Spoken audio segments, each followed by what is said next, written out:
Thank you. Please be seated. Welcome to this joint press conference by President of the Republic of Finland, Sauli Niinistö, and President of the United States, Joe Biden. We will begin with statements by the presidents. Thank you and good afternoon. Excellent that we have this kind of a big hall in the castle. Plenty of you here. First of all, Joe, Mr. President, I want to thank you for visiting Finland. We have had possibilities of meeting each other quite often during the... I like it here even better. Yep. And by the way, first time we met also in Helsinki, I was the Speaker of Parliament when you visited. I remember. So we have had a lot of discussions during the last couple of years. I want to once again thank you for the strong support you have given all the time. It's my honor. The new era in Finnish security policy has begun, and you will be one of those who wrote it to history. I also want to thank you for the Vilnius meeting. It was very touching to feel the unity between allies, and I think it was greatly created by you. We had possibilities of discussing bilaterally. Today I took up the negotiations of our defense cooperation agreement. We are going to continue our security discussion by that, and that is of vital importance to Finland. In the same time also Sweden and Denmark are having similar discussions, and at the end it seems that all the 5 Nordic countries will have a bilateral agreement with USA. Technology is one of the key words for the future. There are elements like artificial intelligence, quantum technology, sky technology. All that is leading our way to the future, and we have to make sure that it's leading our way in a very secure way, and that demands responsibility of those who know how.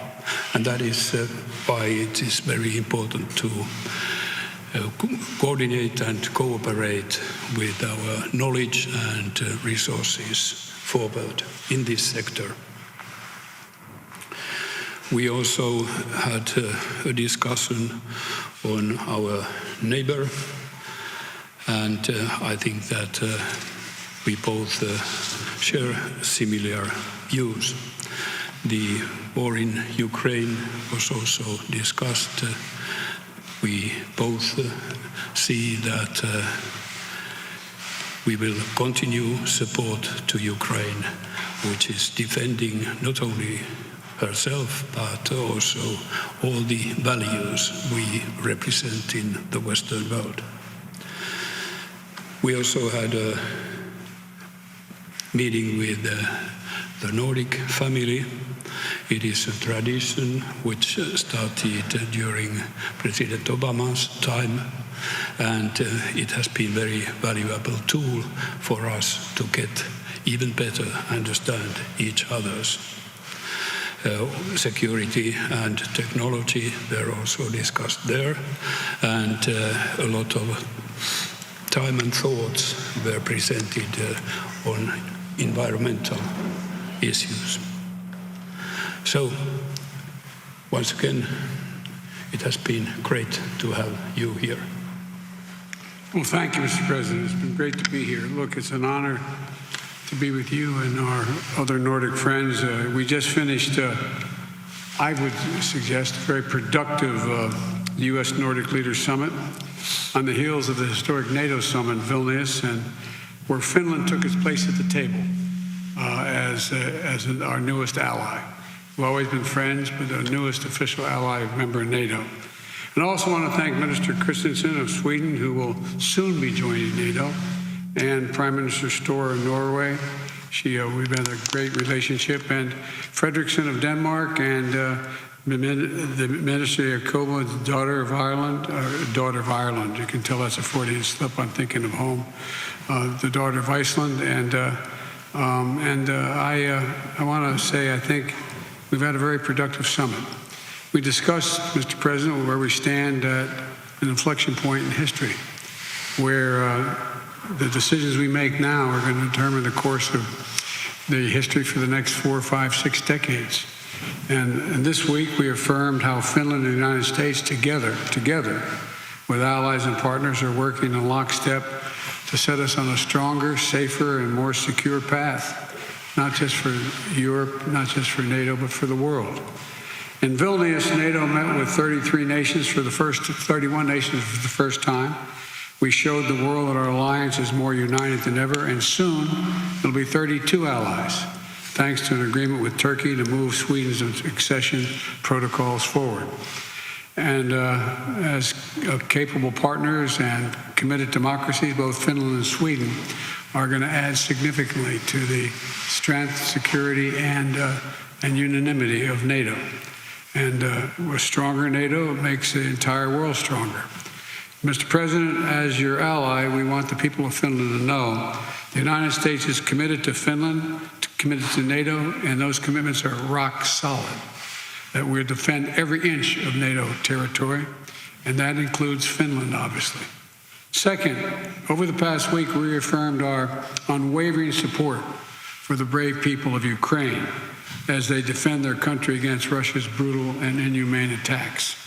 Our allies and partners around the world understand that this fight is not only a fight for the future of Ukraine, it's about sovereignty, security, and freedom itself. I want you to think about what would happen if we didn't do anything. What is likely to happen in the rest of Europe if we did nothing? So this week, NATO's officially elevated our relationship with Ukraine. Allies also agreed to lift the membership action plan that's usually required before you could be admitted from Ukraine. And it's created a path to membership for Ukraine as it continues to make progress on the necessary democratic and security reforms required of every NATO member. We also made clear to President Zelensky that we're not waiting for NATO membership to be finalized to commit to the long-term security of Ukraine. The leaders of the G7 together issued a new joint declaration of support for Ukraine, a declaration I was glad to see the Nordic nations immediately welcome and support it. It's going to launch a process open to any nation to negotiate bilateral security agreements with Ukraine until they're officially members of NATO. It will not only ensure that Ukraine can defend itself today, but it will deter future aggression as well with the capable force across land, air, and sea from their friends. And finally, at every stop and every summit on this trip, we focus on using the power of partnership to take on the challenges that matter most to the people's lives in our countries. In the United Kingdom, we brought together public, private, and philanthropic partners to discuss ways to unlock literally trillions of private dollars in finance to fight climate change. In Lithuania, NATO allies met, and the EU and our Indo-Pacific partners to continue advancing our work on terrorism, cyber threats, resilience, and so much more. And here in Finland, at our U.S. Nordic Leaders Summit, we reaffirmed our commitment to stand together, to power a clean energy transition, to preserve regional security, to promote democratic values, and to pioneer the technologies of the future, from quantum computing to advanced communication systems, so we did it together. Mr. President, at this critical moment in history, this inflection point, the world is watching to see, will we do the hard work that matters to forge a better future? Will we stand together? Will we stand with one another? Will we stay committed to our course? This week, Finland, the United States, and our allies and partners said a resounding, loud yes. Yes, we'll step up. Yes, we'll stand together. And yes, we'll keep working toward a stronger, safer, and more secure world. So, Mr. President, thank you again for having me here. As partners, friends, and allies, I look forward to our work together in the years ahead. And it's been a real pleasure getting to know you even better. Thank you.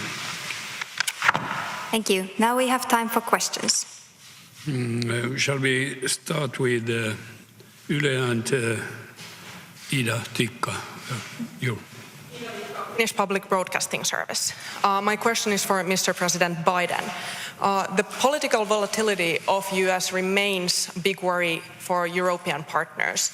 Meanwhile, back in Washington, a bipartisan group of senators has repeatedly failed to pass through Senate a bill that would prevent the U.S. presidents in the future from withdrawing from NATO without Senate's approval. What actions... Sorry, without what? I'm sorry? I didn't hear the last part of your question. In Washington, a bipartisan group of senators has repeatedly failed to pass through Senate a law that would prevent future U.S. presidents from withdrawing from NATO without Senate's approval. What actions will you take to assure Finland that the U.S. will remain a reliable NATO partner for decades to come? I absolutely guarantee it. There is no question. There's overwhelming support from the American people. There's overwhelming support from the members of the Congress, both House and Senate, in both parties, notwithstanding the fact there's some extreme elements of one party. We will stand together. The American people known since the end of World War II and the formation of NATO that our security rests in the unanimity among European and transatlantic partner, us. And so this is, no one can guarantee the future, but this is the best bet anyone could make. And my second question on that note to Mr. President Niinistö, hearing this answer that no one can guarantee a future, are you worried that the political instability in the US will cause issues in the alliance in the future? Let me be clear. I didn't say we couldn't guarantee the future. You can't tell me whether you're going to be able to go home tonight. No one can be sure what they're going to do. I'm saying as sure as anything can possibly be said about American foreign policy, we will stay connected to NATO. Connected to NATO, beginning, middle, and end. We're a transatlantic partnership. That's what I've said. It seems that the President has answered your problems, but I have to tell you that during this process, I met approximately President many times, but I would say about 50 people from Congress and Senate. And I think the message was quite clear, quite united. And I have no reason to doubt about USA policies in the future. Let me say one more thing. We learned a hard lesson. Peace and security in Europe is essential to U.S. security and peace. The idea that there could be conflict in Europe among our friends and us not engaged has never happened in modern history. That's why we're staying together. Next question, President Biden. Oh, I've called on somebody. I'm sorry. Wall Street Journal. Andrew? Thank you, Mr. President. You've said that Ukraine shouldn't enter NATO until after the war is over. Are you concerned at all that those comments could motivate Putin to keep the war going or discourage him from entering peace negotiations? And is there a serious risk that this war could drag on for years? And do you see any path toward the war ending with Putin still in power? First of all, no one can join NATO while a war is going on, where a NATO nation is being attacked, because that guarantees that we're in a war, and we're in a third world war. So that it's not about whether or not they should or shouldn't join. It's about when they can join, and they will join NATO. The issue of whether or not this is going to keep Putin from continuing to fight, the answer is Putin's already lost the war. Putin has a real problem. How does he move from here? What does he do? And so the idea that there's going to be what vehicle is used, he could end the war tomorrow. He could just say, I'm out.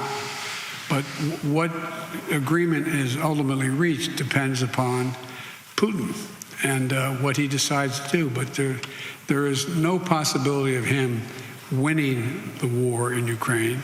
He's already lost that war. Imagine anyway, he's already lost that war. Just on the question of a concern about it going on for years, is there a possibility that there's a stalemate in this becoming? I'm sorry? The question of whether the war could go on for years, is there a possibility there's a stalemate and it can continue for quite some time? Well, I don't think the war can go on for years for two reasons. Number one, I don't think that that Russia could maintain the war forever, number one, in terms of their resources and capacity. Number two, I think that there is going to be a circumstance where eventually President Putin is going to decide it's not in the interest of Russia, economically, politically, or otherwise, to continue this war. But I can't predict exactly how that happens. My hope is, and my expectation is, you'll see that Ukraine makes significant progress on their offensive, and that it generates a negotiated settlement somewhere along the line. And I have a question for the Finnish president, but I would be remiss if I didn't raise my colleague Evan Gershkovich, who's been in prison for more than 100 days. I just wondered if you had an update on the process for trying to get him out of prison, and if you're serious about a prisoner exchange. Oh, I'm serious about prisoner exchange. I'm serious about doing all we can to free Americans who are being illegally held in Russia or anywhere else for that matter. And that process is underway.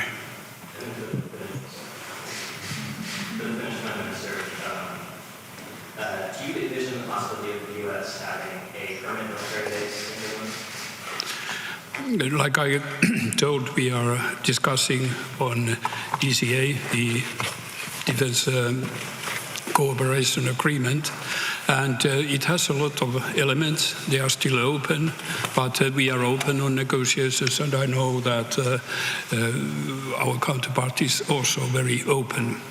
So let us see. Next question goes to President Niinistö, please. Yes, it's Helsingin Sanomat and Elina Väntönen. Thank you, Mr. President. And my question is for Mr. President Biden. Okay. Or should I just say President Biden?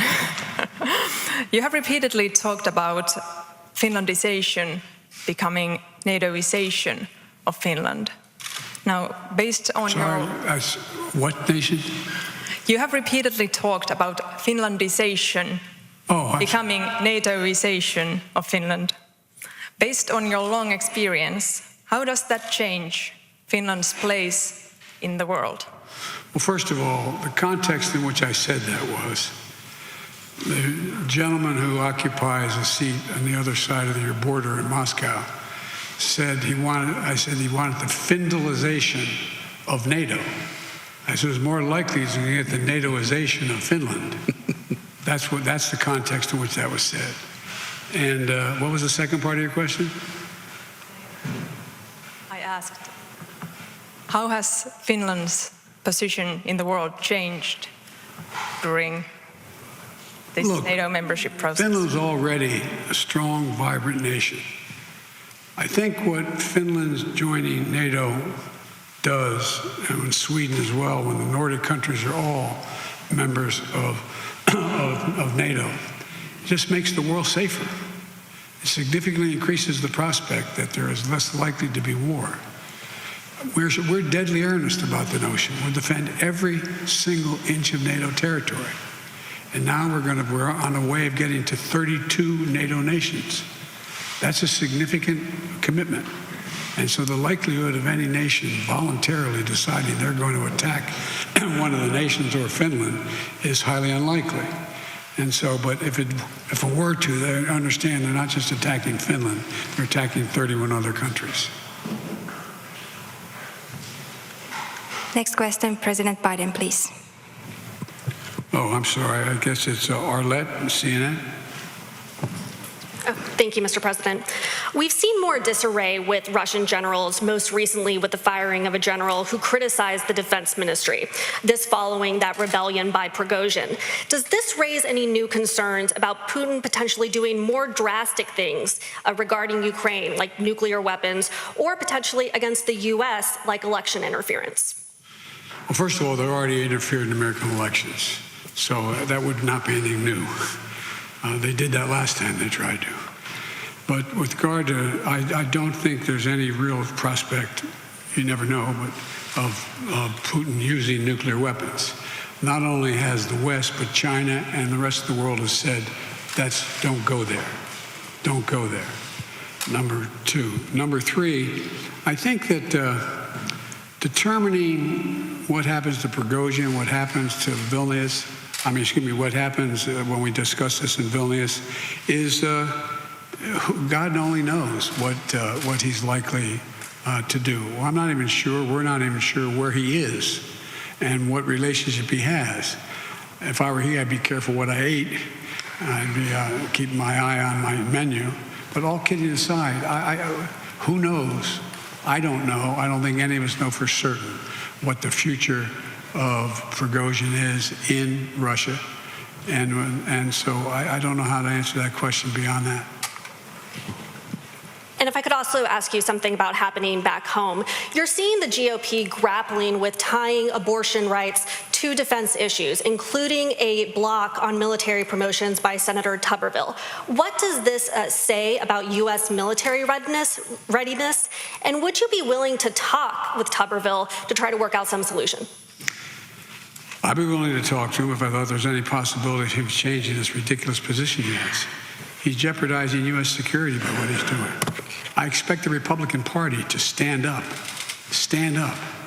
and do something about it. They've in their power to do that.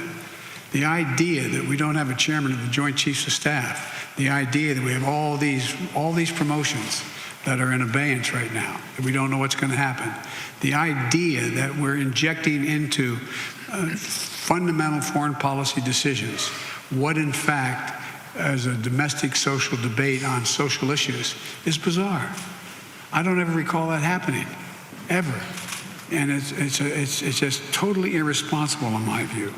And I just think that, I'm confident that the mainstream of the Republican Party no longer does not support what he's doing. But they got to stand up and be counted.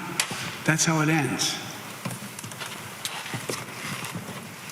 And for President Niinistö, you've been working on fortifying the fence along the border between Finland and Russia.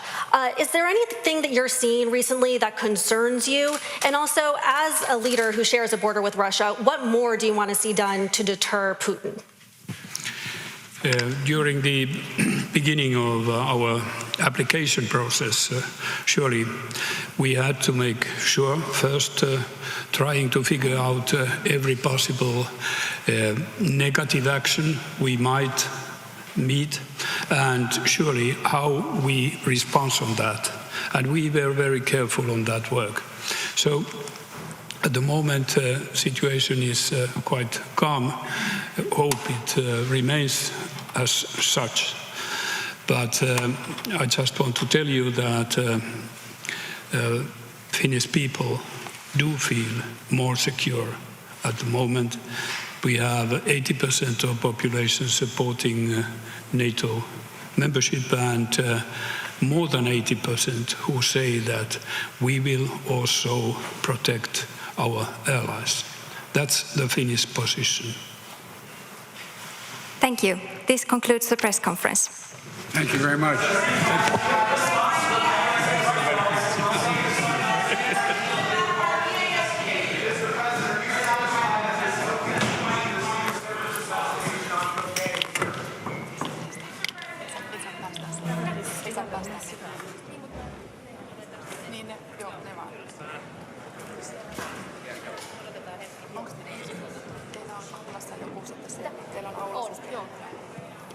Varmaan siirtyy tähän ylemmälle.